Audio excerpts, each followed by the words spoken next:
This is the organization meeting for the Asbury Park Board of Education. Could we all please rise for the flag salute?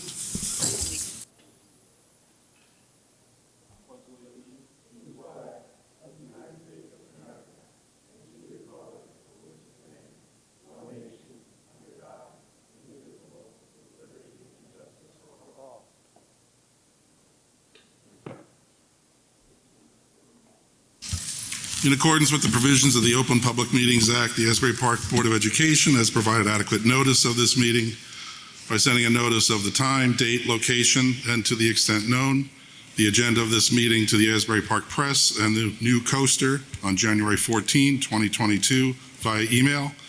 Copies of the notice have also been placed at the Administration Building Bulletin Board, District Schools, Asbury Park Municipal Building, Asbury Park Police Department, and filed with the City Clerk on January 14, 2022. The Asbury Park mission statement states that Asbury Park School District will provide all students with a comprehensive and progressive education where everyone possesses the skills and character to succeed in a diverse, evolving global society. At this point, we'd like to read the election results into the record. Resolved that the Asbury Park Board of Education approves to have the following statement of results of the November 8th, 2022 school election made a part of the organization meeting minutes. Election results, school election November 8, 2022. Elected to 3-year full terms, Ms. Barbara Lazinski, Dr. Michael Penna, and Mr. Tracy Rogers. At this point, we'd like to have the board attorney administer the oath to Dr. Penna and Mr. Rogers.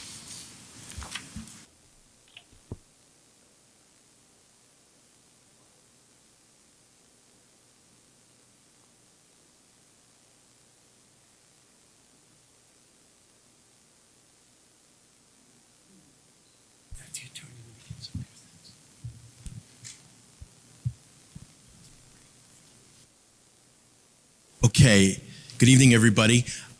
We are going to swear Dr. Michael Penna in first, and then Mr. Rogers. We're just going alphabetically by last name. So with that, Dr. Penna, if you could please repeat after me. I, Dr. Michael Penna, do solemnly swear or affirm that I will support the Constitution of the United States That I will support the Constitution of the United States and the Constitution of the State of New Jersey, and the Constitution of the State of New Jersey, and that I will bear true faith and allegiance to the same and that I will bear true faith and allegiance to the same, and to the governments established in the United States and the governments established within the United States and this state and this state, under the authority of the people, under the authority of the people, so help me God. so help me God. I, Dr. Michael Penna, I, Dr. Michael Penna, do solemnly swear or affirm do solemnly swear or affirm that I possess the qualifications prescribed by law that I possess the qualifications prescribed by law for the office of member of a Board of Education, for office of Board of a Member of Education, and that I will faithfully, and that I will faithfully, impartially, impartially, and justly perform and justly perform all the duties of that office all the duties of that office according to the best of my ability. according to the best of my ability. So help me God. So help me God. One more. I, Dr. Michael Penna, I, Dr. Michael Penna, do solemnly swear or affirm do solemnly swear or affirm that I am not disqualified as a voter that I am not disqualified as a voter pursuant to pursuant to RS 19:4-1, RS 19:4-1, and that I am not disqualified for the office and that I am not disqualified for the office of member of a Board of Education of member of a Board of Education due to a conviction of a crime or offense due to a conviction of a crime or offense listed in NJSA 18A:12-1. listed in NJSA 18A:12-1. So help me God. So help me God. Congratulations, Dr. Penna. Thank you.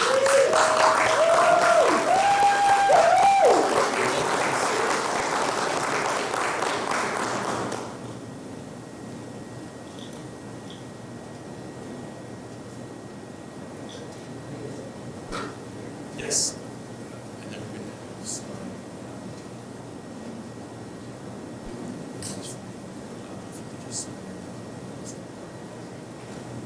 Mr. Rogers. Okay.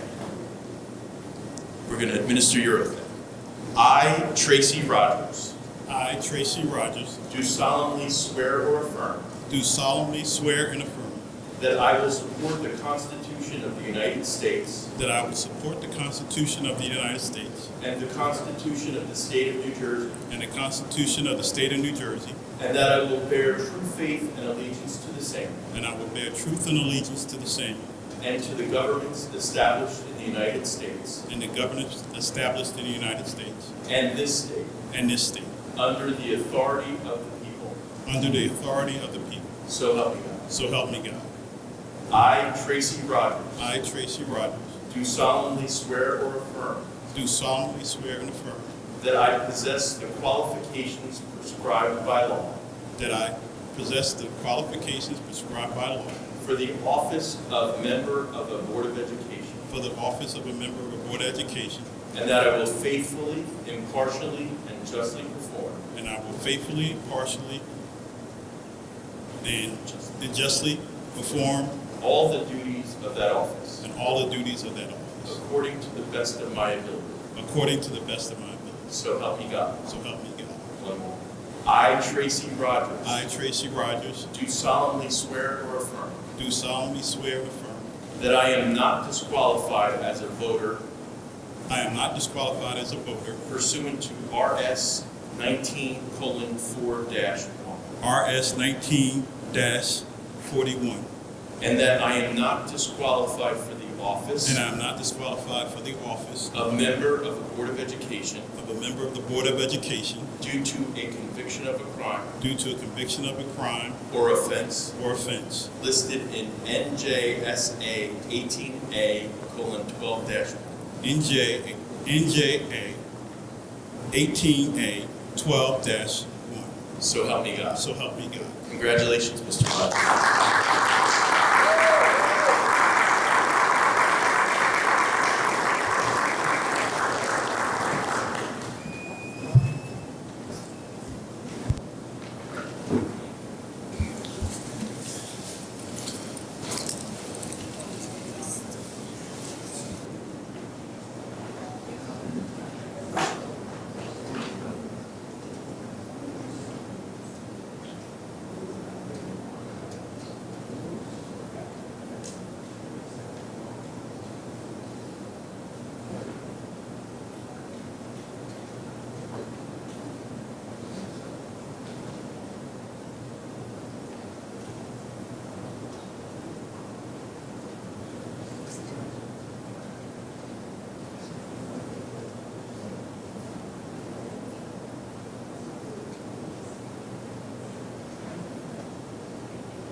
Okay, we're going to start with a roll call, then we will move to the election of the president and vice president, and then we will open the meeting to public comment.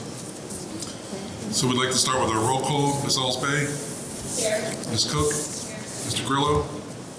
Here. Ms. Lozinski? Dr. Penna? Here. Mr. Remy? Ms. Ricks? Mr. Rogers? Mr. Saunders? Here. Thank you.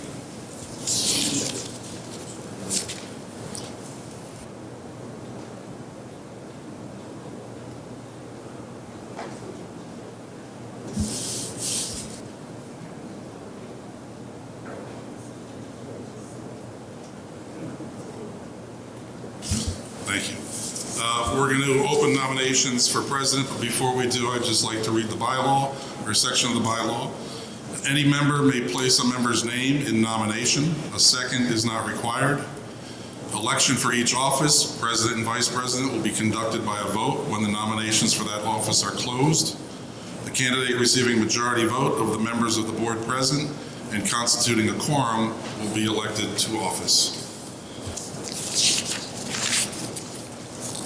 So at this point, I'd like to open the floor for nominations for president of the board. If it pleases the board, I'd like to nominate Ms. Karita Cook to be board president.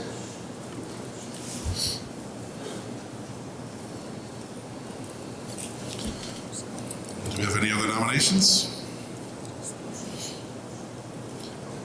Seeing none, we'll take a roll call for Ms. Cook as president of the board. Mr. Grillo? Yes. Ms. Alls-Bay? Yes. Ms. Cook? Dr. Penna? Yes. Mr. Remy? Yes. Ms. Riggs? Yes. And Mr. Rogers? Yes. And Mr. Saunders? Yes. Motion carries. Congratulations.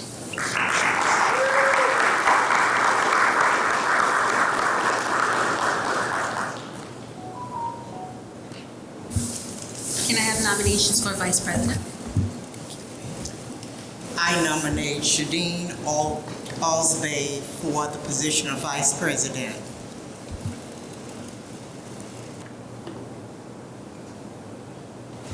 Any others?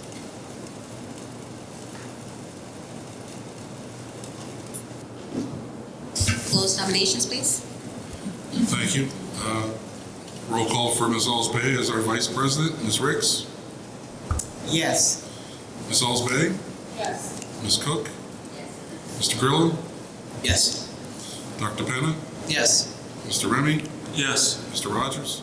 Yes. Mr. Saunders? Yes. Congratulations.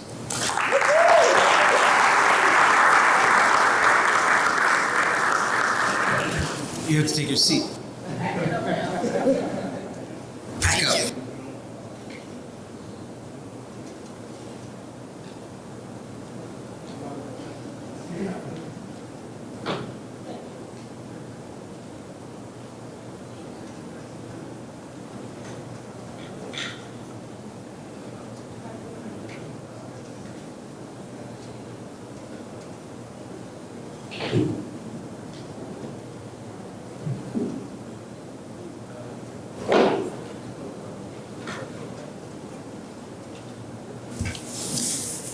Before I open up public comment, just want to remind you, everyone, just please keep it to 3 minutes because there's quite a bit here.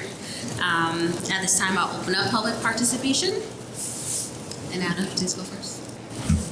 Okay, the first public participation is going to be my reading of a letter from Governor Murphy and First Lady Tammy Murphy. Dear Michael, this is to Dr. Penna.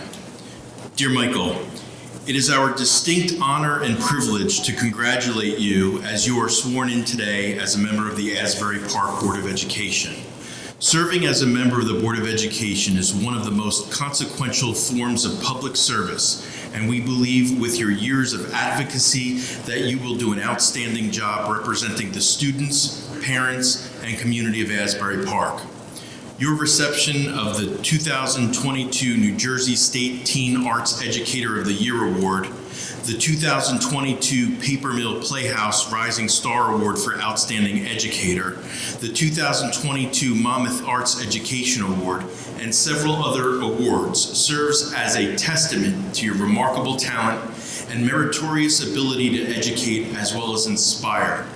New Jersey, and especially the LGBTQIA+ community, is fortunate to have a role model like you representing the Garden State. We are extremely grateful for all your hard work and look forward to everything that you will accomplish within the Asbury Park School District. Congratulations again, and best wishes for continued success in your future endeavors. Our very best, Philip Murphy, Governor, Tammy Murphy, First Lady.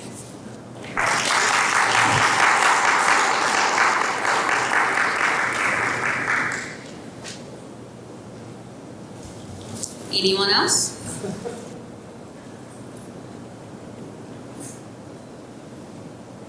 Good evening, Board.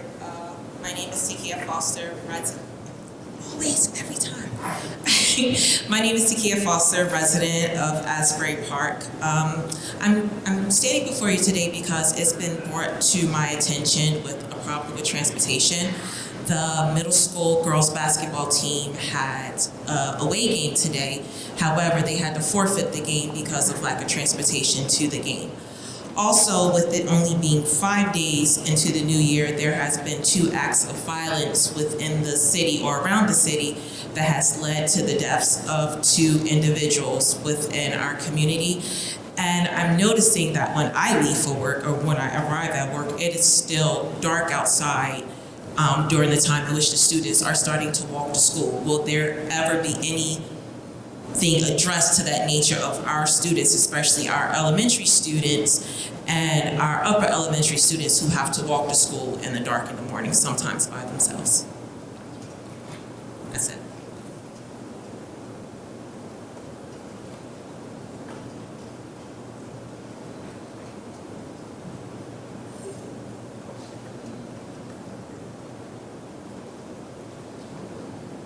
Good evening. I was going to wait for the harsh comments until next meeting. Felicia Simmons, resident of Asbury Park, president of National Action Network, and also the president of the board of the Westside Community Center and acting executive director. I just want to say thank you, everybody, and former board member of Asbury Park. Thank you, everybody, for the tireless job. There will be hours and days in which you'll feel like no one appreciates you and no one understands what you're going through. But thank you for giving the time.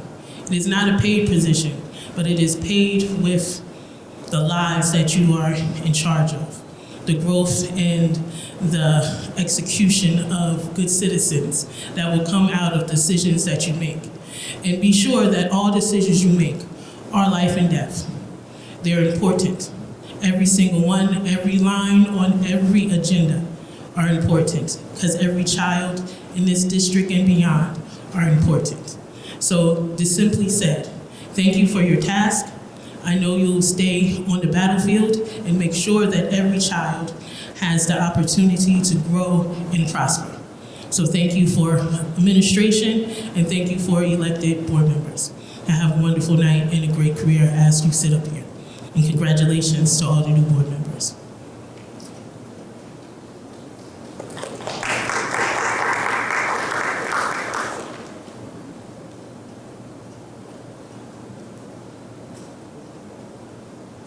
At this time, I will close public participation.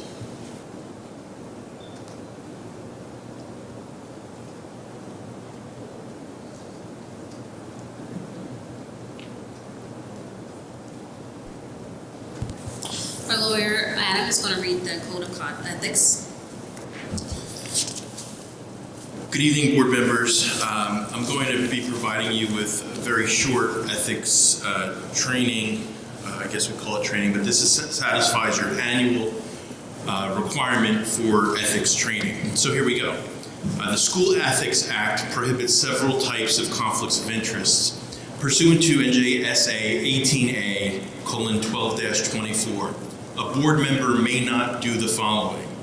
Number one, have an interest in a business organization or engage in any business, transaction, or professional activity which is in substantial conflict with the proper discharge of his or her duties in the public interest. Number two, use or attempt to use their official position to secure unwarranted privileges, advantages, or employment for him or herself, members of his or her immediate family, or others. May not undertake any employment or service, whether compensated or not compensated, such as a volunteer, which might reasonably be expected to prejudice the board member's independence of judgment in the exercise of his or her official duties. Board members may not solicit or accept any gift, favor, loan, political contribution, service, promise of future employment, or any other thing of value based upon an understanding that the gift, the favor, the loan, the contribution, the service, the promise, or other thing of value was given or offered for the purpose of influencing the board member, whether it be directly or indirectly, in the discharge of his or her official duties. This provision also applies to board members' immediate family members and any business organizations in which the board member has an interest. This provision does not include the solicitation or acceptance of any contributions to the campaign of an announced candidate for elected public office if the board member has no knowledge or reason to believe that, if accepted, the campaign contribution was given with the intent to influence the board member in the discharge of his or her official duties. With regard to the School Ethics Act, the School Ethics Act's Code of Ethics for school board members provides that board members are obligated to and must Number one, make decisions in terms of the educational welfare of children and seek to develop and maintain public schools that meet the individual needs of all children, regardless of the children's ability, race, creed, sex, or social standing. Board members must confine their board action to policymaking, planning, and appraisal, and help to frame policies and plans only after the board has consulted with those who will be affected by them. Board members must carry out their responsibility not to administer the schools, but together with their fellow board members to see that the schools are well run. Board members must recognize that the authority rests with the Board of Education, and therefore they should not make any personal promises or take any private action that may compromise the board. Private action that may compromise the board can include, but it's not limited to, conduct that would otherwise constitute the simple exercise of a private citizen's right to free speech, which may constitute a violation of the Ethics Act, despite the fact that the board member's speech is protected by the First Amendment. Board members must refuse to surrender the independent judgment to special interest or partisan political groups, or use the schools for personal gain or for the gain of friends. Board members must hold confidential all matters pertaining to the schools which, if disclosed, would needlessly injure individuals or the schools. And in all other matters, board members must provide accurate information and, in concert with their fellow board members, interpret to the staff the aspirations of the community for its schools. Board members must also refer all complaints to the chief school administrator, that is the superintendent, and act on the complaints at public meetings only after there's a failure of an administrative solution. And finally, board members must support and protect school personnel in the proper performance of their duties. And with that, I wish you all a wonderful and rewarding year, and look forward to working with all of you.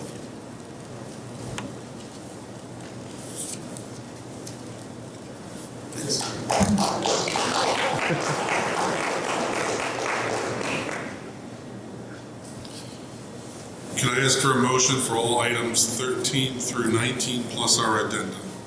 Move it.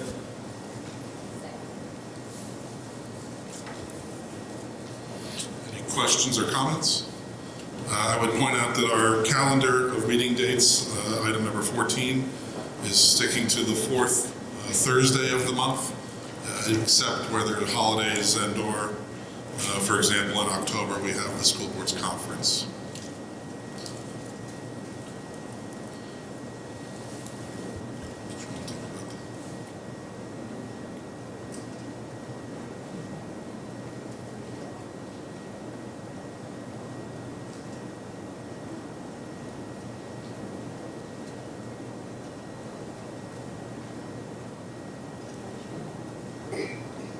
So we're looking at our February meeting. Our February meeting is scheduled for the 23rd, but we also have our field representative from New Jersey School Boards coming to again talk to the board about various issues. So the question is, do we want to start that meeting at 6 and then have her come, and then at 7 go into our regular meeting, or postpone or change that date? So that may be something to consider, or we may change it at the 26th meeting in 2 weeks, because we have that opportunity as well.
I do apologize for the interruption.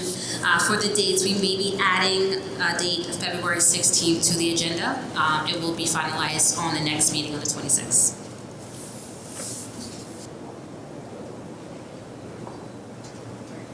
Any other questions or comments on the items? Seeing none, this is all items 13 through 19 plus our addenda. Mr. Grillo? Yes. Ms. Cook? Dr. Penna? Yes. Mr. Remy? Yes. Ms. Riggs? Yes. Mr. Rogers? Yes. Mr. Saunders? Yes. Ms. Alsbay?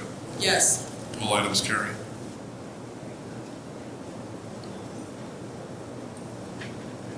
So before I adjourn the meeting, I just want to say thank you to the officials that came out. Congratulations to Angela, Amy Quinn, and our previous president, Ms. Sheila. Madam President, Yeah. can I have the floor? I move that we make, I move that we make our meetings hybrid, where people from the outside who can't make it to work, who parents need to be more involved, who may want to have interactions, that we have a hybrid meeting for people to be online and also in person.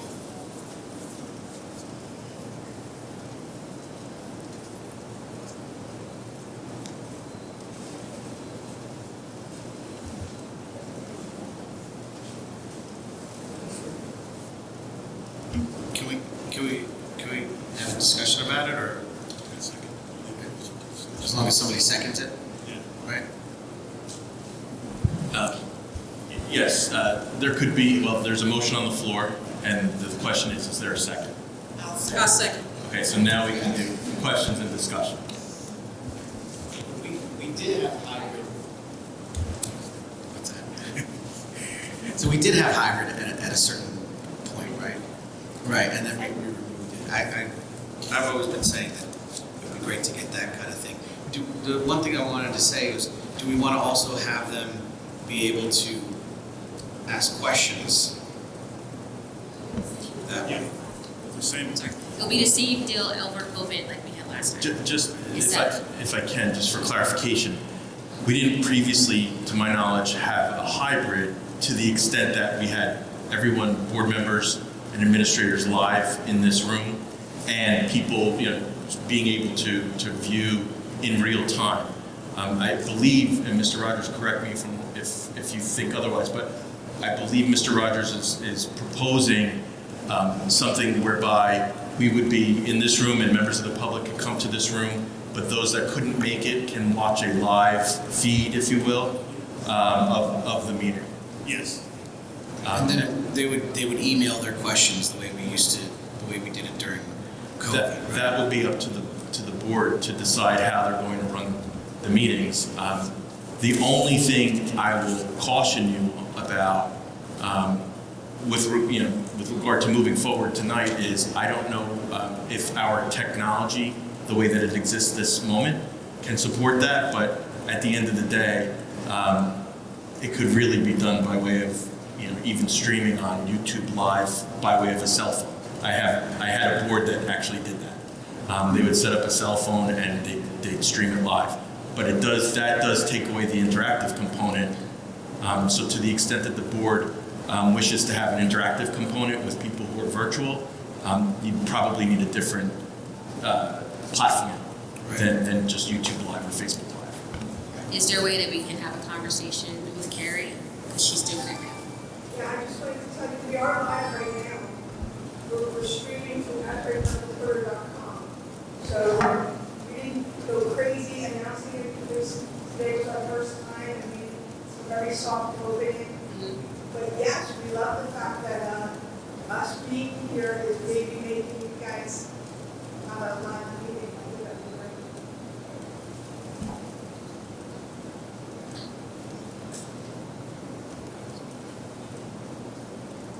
Yes, in the past, so during the COVID crisis, we were virtual through WebEx. When we came back to in-person meetings, the board added Microsoft Teams. So we had the Teams option, so people could log in or call in to Teams and either listen or view the meeting. They could ask questions through Teams, and we also had a public comment mailbox that was set up so folks could then email questions as another alternative to having their voices heard. So it was in person, it was via Teams, or it was via email through the public comment mailbox that was set up. When the COVID crisis waned, the governor issued new rules and regulations about virtual meetings, and that's when we stopped that component. So, just as the parliamentarian, one of them, thank you for voting me that tonight. The question is, there's a motion on the floor. There are a couple unknowns with regard to the mechanism by which it would happen or how it would happen. And so I don't know if the motion, if the motion passes tonight, what then? Because we don't have the systems in place. I guess if the board was to approve the motion, the administration would take all actions that are necessary in order to effectuate the will of the board. But it wouldn't be, I don't know that it would be immediate that they'd be able to get it up and running. How about we do this? We vote on this, right? And then whoever is going to be involved in doing the technology and figuring out the logistics of it, kind of communicate back to us how it's going to work out, and then we can even have a timeline, right? And say, okay, it may not be ready by Friday, but by, let's say, the April meeting, we'll have everything all set and ready to go. As Jeff Hastings said, we actually had this already set up and can configure off the same basis in which we had it. So, the administration can fluctuate a program to let us know what it is, but similar to what we had with COVID would be satisfactory. We can't just use Zoom? Have a Zoom link? No? There's a questions and panels option, all that. The issue, Mr. Evan, great question, because Zoom is my preferred platform. But Zoom, when you have to, because it's a public meeting and because we want to open it up to a wide audience at home, there are restrictions on Zoom unless you get like the big package, if you will, which may have a cost, especially if we're also all have already paid for Microsoft Teams. That's something that the administration can certainly look into, but I understand where you're coming from.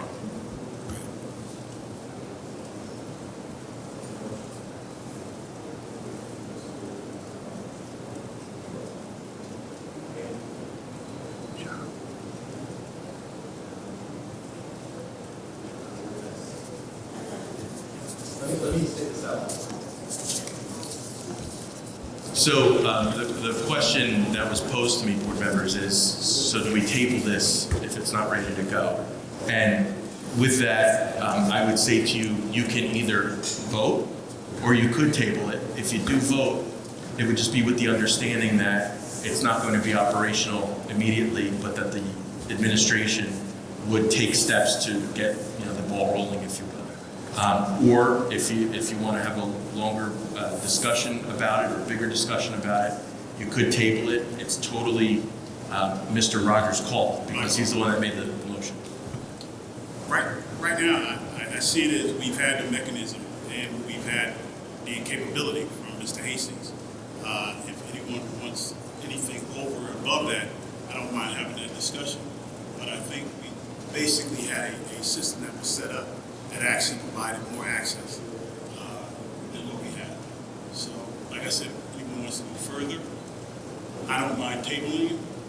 If any of my people on this board want to have a further discussion, but we have the capability, we've had it. I think we can go forward with that. That was satisfactory. It's fine by But me. if we're able to table it for just a moment, we'll be able to get finances in order because it's not cheap. And then we can also maybe talk with Carrie to see how we can partner with her. Well, one of the things I want to basically say, transparency is never cheap and at a cost. Like I said, if we go at it and we examine what expenses we already paid for team, but like I said, with the rest of my board members, we're a team. If we want to table it to the next meeting, we can do that. But in determination, I would ask that cost analysis be done, that we have exactly what we look for to pay for it, so it can get done as quickly as possible. So yes, I'll table. So I'll table it for now. Next meeting, if we can have the administration basically give us a cost analysis, I have no problem. Mr. Rogers, just for purposes of clarity in the kind of record, if you will, I would suggest that you withdraw the motion, and then just, if you're so inclined at the next meeting, make the motion again. That's fine. Just because if we have it tabled, that means different thing. It's not the same as it being pulled. We'd actually have to take further action on it regardless at the next meeting. So my suggestion would be, if we're going to go forward with an analysis and all of that, that we withdraw the motion and that we make it again at the next meeting. Hopefully at that time we'll have all of the systems in place and just about ready to go. Okay. It's fine. We all satisfied? It's fine, yes. Okay. I'll withdraw the motion, and we expect that information. Thank you. And again, Mr. Rogers, you can make that motion at any time. A second.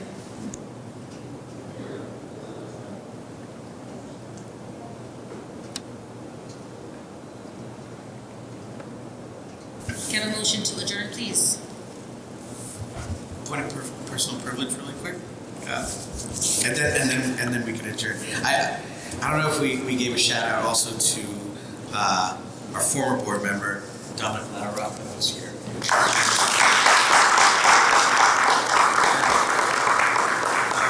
Senator Vingo Powell was trying to get here, and he's got a baby and can't make it, but he wishes that he just texted me wishing everybody a happy reorg and congratulating everyone. I wanted to thank him personally for helping us with getting the $700,000 in stabilization aid for our district, which is huge. So thank you, Vingo Powell, for that as well. And former Mayor Meyer Campbell is also here. So.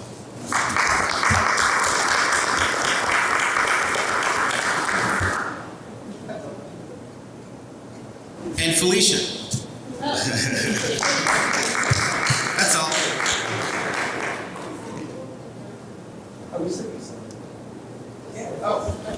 Assemblywomen Paperno and Mueller. I thought that they were mentioned.